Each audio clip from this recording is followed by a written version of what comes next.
Hello, today I'll show you how to change your keybinds in Dungeonborne.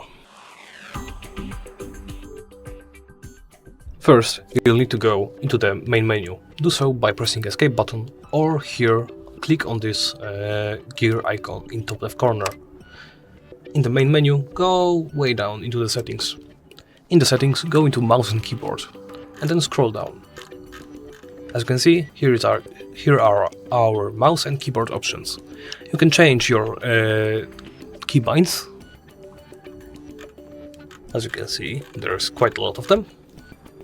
Although I would suggest to you changing your show hide weapon tips to something far away, as in like your numlock key, for example, or well, your minus key on your number keyboard.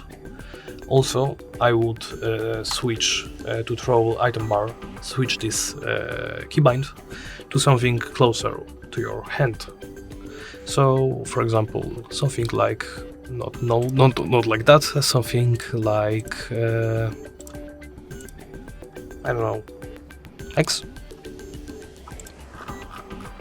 X seems good enough, and that's it. Thank you for watching, and please remember to comment, like, and subscribe.